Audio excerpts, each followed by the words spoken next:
Hey guys, thank you so much for joining me on Their Fight Story. My name is Igdalia, and I have an amazing guest, a friend, and a great guy that will be with us today. His name is Tom Sconzo, and I hope you enjoyed the interview. Tom, thank you so much for joining. We're doing great. We're doing great. The getting used to being home, but it's not bad. It's got its good points and bad points. My dog will never be the same when I go back to work. That's right, yes. I had to close the office door because he would have come in and visit, and he's quite an impressive figure. He's about 120-pound pit bull, and You have to bring him on before we end. his name is Little Eddie Truck. And if you no, and if you know the MMA fight, Eddie Truck Gordon, Yeah. who is a great guy and love him like a brother. Back when he had won the house, the UFC house, the championship.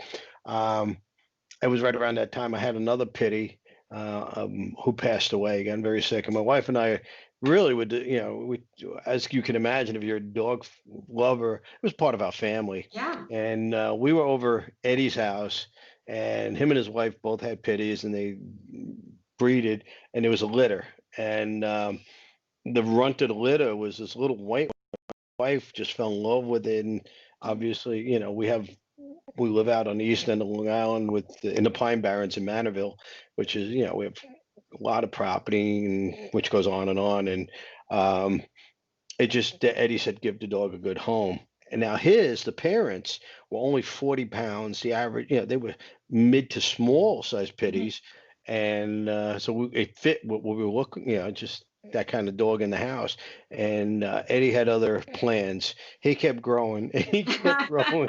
And, and if I let him in, he's actually quite an interesting dog. But yeah, I named him after Eddie. It's a Little Eddie Truck, and there actually is I guess not a website, but we have Team Truck Pups on Instagram, and so a lot of UFC fighters have one of Eddie Gordon's pups that are now about Eddie. Mine is now 5 years 6 months old, so but I call him a pup. But he's a UFC dog, and I kind of kicked him out for a little bit, but he's nuts. He's just and we roll all the time, and I get him in the rear naked, and Awesome. and he sounds if I videotaped what he does, it really sounds horrific, like he's in a major dog fight, but he will never break skin. My wife just looks at me. He won't do that to her, Yeah. but he weighs more than her. Jeez. Yeah. So, and when he thinks he's a lap dog, he just will sit on your lap, and you'll see him if I open the door. He'll probably be banging on the door once he hears me. But anyway, it's been an interesting time Mhm. for all of us that are in combat sports or just athletes that train, that don't compete but train, and people that own schools. And my heart goes out to them because they're all getting hurt, and let alone the shows. Yes, Mhm. yes, a lot of fighters. We just that's what we do, whether it's amateur or pro. They compete, and I know the UFC did three in Florida, in Jacksonville, and then we had a bare knuckle fight scheduled in Tampa, and we were going from zero attendance, which was okay because we were gonna it would have been aired, and then they gave us 50% and 100%, and unfortunately. A couple things happened. The time was too short to get tickets to fighters, and yeah, then the numbers started spiking again in Florida. So we thought it best to change the date, but then they, got a little bit um, too too high in Florida. So even though you could have a show, you Yeah. have to wonder how many people are actually going to show up. Because the social distancing and whether or not you agree or disagree with it, that's your own personal. If you're worried about, you know, contracting anything, then you stay home or you just don't do those type of things. But a lot of these shows are filling up, and we're now scheduled. to July 24th in Oxford, Mississippi. Then we're off to Kansas, and then Alabama, back to Florida, and then God willing, New York in November. But along the way, the thing that most people were interested in was the SARS COVID-19 procedures and protocols that we have to follow. And I'm very fortunate that I'm friends with Dr. Don Muzzi, who's the president of the Association of Ringside Physicians, and some other amazing doctors that have been very active in writing these protocols. And I've had the protocols that were developed by Bob Bennett in Nevada, which is probably one of the lead commissions in the United States, followed by CSAC, California, with Andy Foster, and New York State Athletic Commission has theirs. And you really can't deviate too much.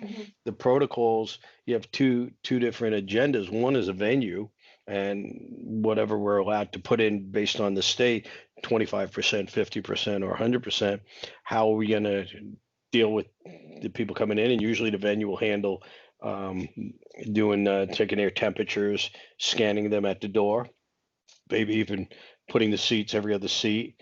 And then you have within the corral, ringside, cage side, and how we're going to deal with that, the corners, the officials. And as you know, I think the UFC did an outstanding job when they were in Florida. It was well organized. Unfortunately, there's a lot of critics always that picked on things that, are going to fall through the cracks, and not deliberately, but just, somebody had to start the ball rolling, and they did it. So we learned a lot from it. I think they learned a lot from it, and they've been going forward. And now, other major promotions, whether it's Bellator, Bare Knuckle, or any of the big shows, now know. So, like I said, from commission to commission, from state to state, we're going to have some variances. Pretty much, things that are going to remain constant. The fighters have to have have to be COVID tested 24 to 48, 48 to 72 hours prior to the event. Once you are tested, we are asking the fighters to self-quarantine so they don't bring anything in. We get to the weigh-in, even though both fighters are tested negative, we ask them to wear their mask. It just also sets it sets an example, and it's important to us. Some states may or may not require the corners to be tested, but they will have to have their forehead scanned and make sure their temperature is within normal guidelines. So it's worked. As far as the officials, all the officials are tested. I do require the judges to wear the masks. If they choose to wear one of those plastic shields, because theirs is it's more important for them to be visual. And some officials, some of the judges wear glasses, and the N95 mask, whatever. It's a lot to sit with one of them things on for 3-4 hours, unless you're a professional caregiver, and you're used to it. And then the questionable part is referees, whether they want to wear them or not. They didn't wear them in the first UFC, and from my point of view, as a regulator, that is entirely up to them. The fighters are negative, and my referee is negative, and if they're moving around like a fighter, so I hate to say it, but you can't you can't be overly exerting yourself wearing that mask. You can, but if you're running around a cage for 15 minutes, but I as long as the commissions or the state rules don't mandate it, I leave that up to the refs. The judges, no, they have to. So, and that's in addition to the fighters having up-to-date blood work, the Hep B, Hep C, HIV, and their current medicals, which we look at, and all the other parameters that go into approving a fight. The matchups are fair and reasonable between the two records. And on the amateur level, we're even a little more strict because they're not getting paid, and promoters. Well, fortunately, being part of the ISKA, where we have a very high standard. my boss and mentor Corey Schaefer has set the bar very high, and when you're in that type of environment with whether it's a Bellator or a UFC or a bare knuckle fighting championships, yeah, everybody's watching what we're doing. So we don't have that luxury. And when you come to the amateur level, what you do can have even more severe repercussions if somebody gets sick or hurt. So um, it's going to be very interesting. We've got a lot of fights booked. Um, However, in the state of New York, for example, um, whether you're in phase four, I have a show, Rage in the Cage, scheduled for August 1, and it's outdoor. It's at it's I forgot the name of it. It's a big ball field. It's like huge, and we're told no. And I don't understand that. That's just, people sitting, you're at the beach, it's blankets. Exactly. And Yeah. I have another show scheduled for August 8th, and that's Triton MMA. And these are some of the most reputable, like Ring of Combat, a Capital. These are really reputable shows. And he has it booked at the uh, Brookhaven Amphitheater, which has concerts for up to 7,000 people. And we're only putting in 25%. Mm-hmm. So just tells you, half of it is a very large field, and we could put blankets. We'll do whatever they want if they tell us, what do you want from us, and we'll do that.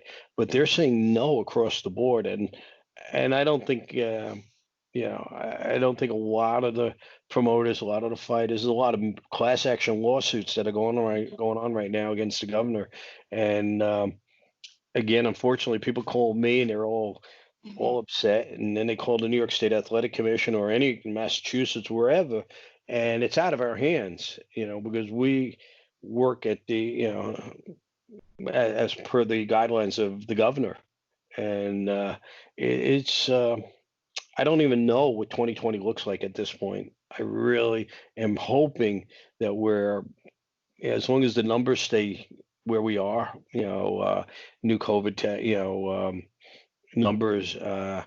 I think the governor's going to should be reasonable and let us, like he's not even allow indoor dining in New York. So which is, both governor and mayor are not Yeah. allowing indoor dining. But outdoor, it's outdoor. If I'm doing an outdoor show, let us do it. And we're doing everything that's even more preemptive, doing the medical testing and blood work and the COVID testing, and we have some of the best doctors, as you know. Yeah. You're with Mike Schwartz in Massachusetts, or at the casinos in Connecticut, Mm-hmm. to Dr. Seppi in New York, to people like Don Muzzi, and it's just they know what they're doing. This is all they do, is combat sports. So I'm sure you're hearing the same thing from Yeah. your viewers. Yeah. Everybody's, up in hands. I mean, how do you feel with the back and forth of the COVID? Yes, it's real. No, it's not. How do you feel about it? Well, that I again, being someone that was on the receiving end of that back in early March, Yeah. um, and having the double pneumonia, Mm-hmm. and I think the difference being, um, I refused to go to a hospital. I would not be on a ventilator. Um, my doctor, fortunately, was a fight doctor and a very special friend of mine, Mm-hmm. and he prescribed the hydroxychloroquine and the Z pack. Unfortunately, the governor mandated that you couldn't get it unless you were in a hospital. So I reached out to my extended martial arts family, and people from all over the country sent it to me. That's awesome. So Yeah. that was it. And then I opened up an account with a Canadian pharmacy, and they sent me the rest of my prescription. And so I got through it. I got through it. It wasn't, again, we're athletes. We train. This is not like 3 days a week and an hour. That's not training. What we do is real, you know, that's part of our life. We train 7 days a week. It's depends on what we're doing, whether it's cardio, lifting, but martial arts is every day. You're always doing something. And now in this environment, what I'm doing is I'm going back to my roots and doing forms in the backyard, doing my pignons, and um, appreciate them more now. But there are people that no, don't know anybody that's ever had COVID. However many we've had, 1 million people in the United States, whatnot. You'd be hard pressed to say you know somebody, and I believe in the herd immunity, where by being out and breathing, you build up a natural tolerance and immunity to these viruses. But there is a very large at-risk population of seniors, of people that are out of shape, overweight, obese, that are suffering from diabetes, that they're naturally challenged to any type of virus. This one being a little bit more severe, or a lot more severe, depending on your health. But for the most part, it's only 1% of our population that will get very sick from it and maybe even die. That's 99% of us that won't. You'll have. I think the numbers that are going up are a direct result of more testing, and it's kind of interesting when, for me, and I could use a personal experience. My wife got a call about 10 o'clock one night, and from she works for Bank of America, and they told her not to go in the next day to call the rest of her staff, but because of HIPAA laws, they couldn't really get into it. But obviously, somebody tested positive, Yeah.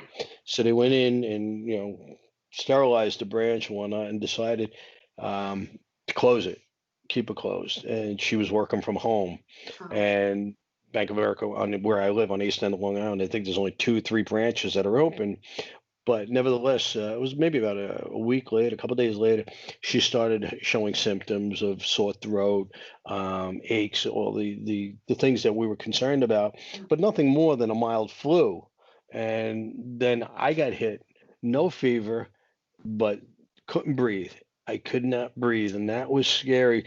To me, it was like when I'm doing jujitsu and I have mhm. one of the heavyweights on top of me, and That's the worst. you're Yeah. tapping, but they won't get Yeah. off. Yeah. And both of us went to my physician, and you got to call from the car and go in and separately in separate rooms. And the irony was, he couldn't test her for COVID because she didn't have the fever high enough. She didn't. He said, you're at the tail end of it. You're COVID positive, but we can't test you because that was the law. Then you come into me, my age group. I was at the chest X-ray. All of a sudden, he's looking at me like, you have pneumonia. You're, Yeah. everything that would have put me at risk. And so I was COVID positive, but I did the testing, the big Q-tip up the nose. Mhm. And the irony is the results didn't come back for 2 weeks. And Wow. so here I am, already through Yeah. this 2 week period of not breathing, never had the 103 fever, never had, a lot of those major symptoms, because fortunately, the weather was cold enough in March Yeah. that the only way I could breathe was going out in the backyard and just sitting there with that cold air. And I really believe, Wow. when you read, we've all become experts and we hear about it every Mhm. day, that you put somebody in a hospital room 24 hours a day in an environment of all people that are sick, Yeah. and put them on a ventilator, which 80% of people that went on ventilators died because it's not really good for your lungs. Mhm. And that's proven. But the fact that I got to go outside, breathe fresh air, constantly stand up, walk around, move around, Yeah. you're not doing that in a hospital. I think a lot of people died unnecessarily. Yeah. And I think, aside from the conspiracy theories, COVID is very real, Mhm. but I think there's an at-risk population, and it has to be taken seriously. And social distancing is not a bad thing. Mhm. Wearing a mask out in public is not a bad thing. I don't know if it works. One day Dr. Fauci says it really is mandatory and it blocks Mhm. COVID. And the next day he's saying that it doesn't, and along with every other doctor. So you don't know who to believe. Yeah. But you know, I just feel, just got to get out there. You got to be out in the fresh air. You'll build that immune system. But we have to take it seriously, because if you don't, you get the trace, the COVID police that come and knock on your door. There's always somebody that's going to rat you out and complain and Yeah. call and so I think people have. And I think, and I, this is the only thing I will say is I believe that there's a media-induced panic. I think it's become almost hysteria. There are people that you would think we're talking about bubonic plague that they won't even, they back up if you walk near them. It really is, if you're that concerned, stay home.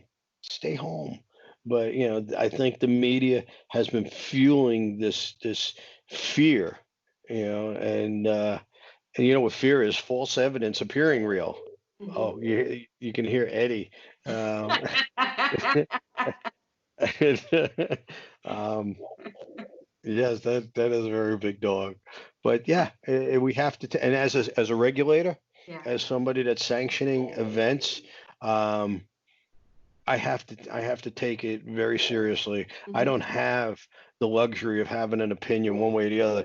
This is the law. This is what the fighters have to do. This is what the coaches have to do, and we're going to comply. And not only we complying, even in states that do not require the seconds and cornermen to be tested, we do. We Hmm. do. And that's the way I think Corey has designed ISKA as to, always do more than you have to. Yeah. And if people don't want to comply with that, then you don't have to have us sanctioning you. But then again, I know when I talk to, the New York State Athletic Commission, or when I call up John Lewis in Mississippi because we have a show there, or any of the other commission, they know that this is how I feel, and I'm going to do exactly what we have to do and follow the law until they tell us we're safe. Yeah. Because if I'm wrong, if the person that believes COVID's not real is wrong, Yeah. the the alternative is not good. Exactly.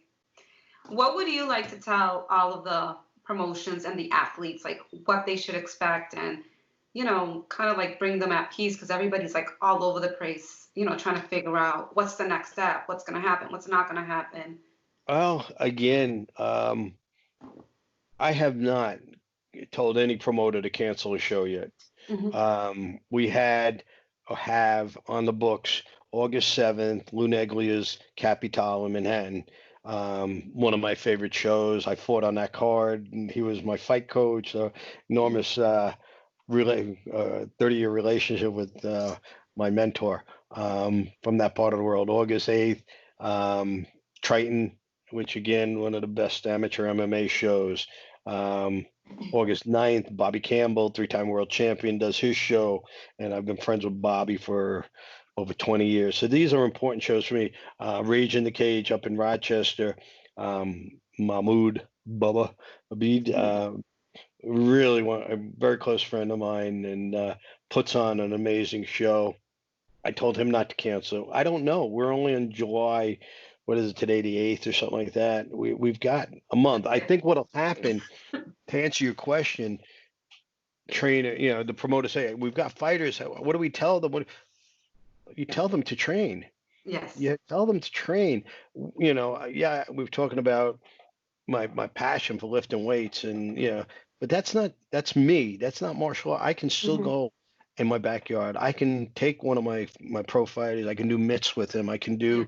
There's a way to train. I'm not. I guarantee you there are a lot of fighters that are training right now. If you're not doing your road work, if you're not doing exactly, you don't. You got a heavy bag. Get work with a friend. Do the mitts. Do Hmm. your drills. And be ready. And that's something in my era, because I'm older than I'm older than all of these fighters. No. uh, yeah, we were ready to go. Every couple weeks there was a show, and it was just about love of fighting. And unless you got hurt, and you take a little couple, but we always on weight. We were always ready to go, Yeah. and because that's what we did. That was our excitement. I tell these fighters, stay training, stay sharp, watch your weight. Don't have to necessarily diet, because what'll happen, like I said, I got all these shows booked from August on into September and October. There's going to be a point where they're going to say, okay, whatever state you're in, if New York, you can do a show 25% of 10. and we're going to call these guys up on August 1st and say, we're ready to go. You got to be ready in a week for the August 7th, 8th, or 9th show, whatever promotion you've signed with, or Bubba upstate New York, if, we get something going there. But on the pro circuit, that's a little different. You have options to get, depending on the promotion that'll call you to travel. But for the amateurs, whether it's amateur MMA, kickboxing, Muay Thai, just stay ready. And we're going to, you might get a week's notice to get on a card. And yeah, normally we like a 6-week training camp, knowing who your opponent is, studying the videos, going on YouTube. But we're not going to have that luxury this time. But we are ready. And there's, like I said, there's a great deal of pressure on the governor, and I'm sure a number of governors, from these class action lawsuits, gyms that are going out of business, and that hurts more than anything, is to see some of these gyms that have been around for a real long time, um, decades, now being forced to close, and that's heartbreaking. But hopefully they'll be able to come back. We've supported a lot of our schools. I mean, people continued paying their dues, and I thank every fighter, every athlete, whether you compete or not, for really standing behind your dojo or your gym and understanding they have to pay the rent, and they've been there for us, at least the gyms that I'm a part of, and yeah, we've done GoFundMe pages, and you do what you have to do, and we'll be ready. We'll be back.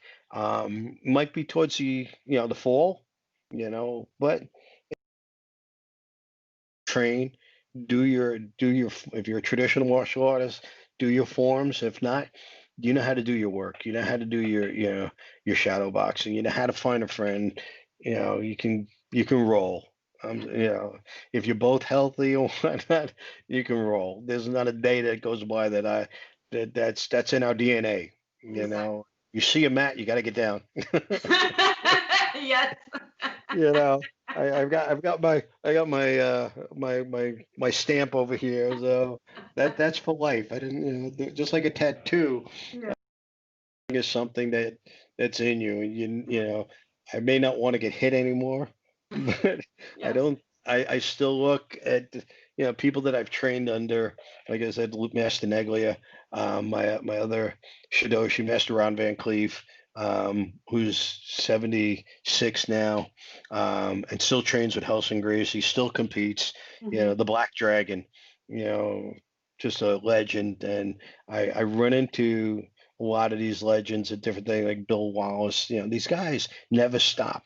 That's what we do. This is who we are, and that's why we will survive COVID, just like we've survived everything else. I'm a two-time stage 3 cancer survivor, and so I just look at this as just one more thing, one more obstacle, one more opponent, and I'm still standing. So the rest of these guys that you know are looking at it, going, don't take it lightly. Like you would never take an opponent lightly. Just do the right thing. Protect yourself, and most importantly, stay in shape. You know, that's all I can tell people. Just stay in shape. That's it. You don't get a second chance.